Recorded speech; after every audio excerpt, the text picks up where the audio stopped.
আসসালামু আলাইকুম, সবাইকে স্বাগতম আমার এই ভিডিওতে। আশা করি সবাই ভালো আছেন, আমিও ভালো আছি।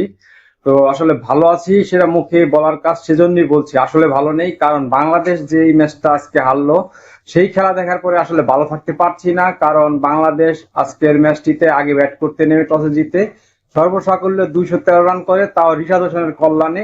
কারণ ব্যাটসম্যানরা কোনো ভালো ইনিংস খেলতে পারেনি, টেস্ট ইনিংস খেলেছে এবং বাংলাদেশ টিমকে গত ম্যাচে 207 রান করে ম্যাচ জিতেছে, সেই তুলনায় তারা ব্যাটিং করেছে এবং আজকে তারা 213 রান, 6 রান বেশি করতে পেরেছে। এবং রিশাদ হোসেন আজকে গত ম্যাচের থেকেও ভালো ব্যাটিং করার কারণে এই রানটা হয়েছে, নাহলে কিন্তু সেটা হতো না। সেটা গেল বোলিং এর অংশ। বোলিং করতে নেমে এসে বোলিং মেনটেনেন্সটা একদমই বাজে হয়েছে। গত ম্যাচে 36 বা 37 ওভারের মধ্যে খেলা শেষ হয়ে গেছে, কারণ অল আউট হয়ে গেছে ওয়েস্ট ইন্ডিজ, সেই কারণে ম্যাচটা জিতা গেছে।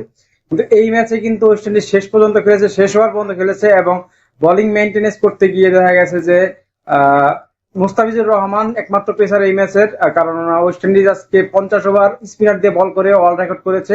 বাংলাদেশেরও 4 জন বলার স্পিনার দিয়ে শেষ করেছে বোলিং করে, কিন্তু মুস্তাফিজুর রহমানের কিন্তু 10 ওভার প্রপার মেনটেন হয় নাই এবং তার 2 ওভার বাকি থাকে এবং শেষ ওভার করার জন্য লাস্টে মাত্র 5 রান বাকি থাকে।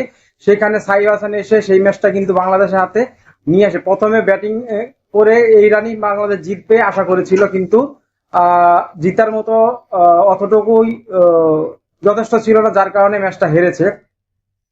তারপরে ভালো বোলিং করতেছিল এবং 7 উইকেট পর্যন্ত ঠিক মতোই ছিল। 7 উইকেট যাওয়ার পরে বাংলাদেশের বিপক্ষে কাউন্টার অ্যাটাক দেয় ওয়েস্ট ইন্ডিজ এবং সেই কাউন্টার অ্যাটাকে নেতৃত্ব দিয়েছে শাই হোপ এবং গ্রেভস। এবং তারপরে হচ্ছে আকিল হোসেন এসেছে, তিনিও ভালো ব্যাটিং করেছে এবং শাই হোপকে যথেষ্ট সাপোর্ট দিয়ে কিন্তু ম্যাচটা বাংলাদেশের হাত থেকে আস্তে আস্তে নিয়ে যায় এবং শেষ ওভারে মাত্র 5 রান ডিফেন্ড করে। এবং সেই 5 রান ডিফেন্ড করতে গিয়ে কিন্তু শেষ ওভারে মাত্র লাস্ট বলে গিয়ে তাদের 3 রান দরকার ছিল এবং লাস্ট বলে একটা ক্যাচ উঠায়, সেই ক্যাচটা কিন্তু মিস করে আমাদের উইকেট কিপার সোহান, যাকে সবাই চাচ্ছে, তিনি খুব ভালো উইকেট কিপার। তো তিনি আজকে এই ক্যাচটা ধরলে বাংলাদেশ 2 রান জিতে যেত। এবং তার আগের ওভারে মানে 47তম ওভার শেষ বলে মুস্তাফিজ রহমান যে ওভারটা করলো, তার আগের ওভারে শেষ বলে মিরাজ বোলিং করে এবং মিরাজ শেষ বলে 6 খায়। সেখানেও বাংলাদেশ কিন্তু একটা হোঁচট খায় এবং সুপার ওভারে এসে বাংলাদেশ কিন্তু 10টি রান কনসিড করে এবং সেই 10 রান বাংলাদেশ নিতে পারে না। সেখানে কিন্তু মাত্র 4 রানের মধ্যে কিন্তু প্যাকেট হয়ে যেতে পারতো ওয়েস্ট ইন্ডিজ। কারণ 1 রানে প্রথম উইকেট পরে ওয়েস্ট ইন্ডিজের সুপার ওভারে এবং 3 রান বা 4 রানের সময় কিন্তু একটা ক্যাচ উঠে। কিংস এর ক্যাচটা কিন্তু মেহেদী হাসান মিরাজ মিস করেন।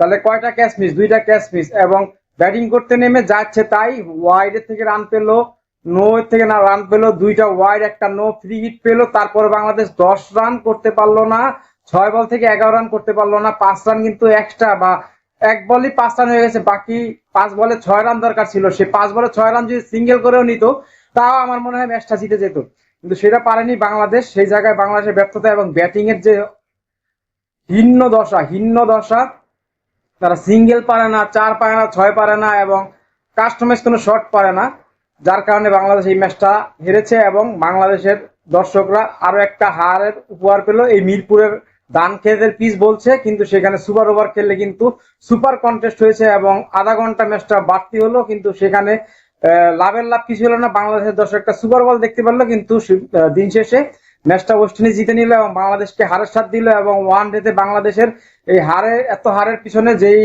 কারণ, সেই কারণ আমি কারণ হিসাবে দেখছি মিরাজের যে ক্যাপ্টেন্সিতে যে হীনতা আছে বা দুর্বলতা আছে, সেটাই বারবার ফুটে উঠেছে। আপনারা কি মনে করছেন সেটা কমেন্ট করে জানান। ধন্যবাদ সবাইকে, ভালো থাকবেন, সুস্থ থাকবেন। আসসালামু আলাইকুম।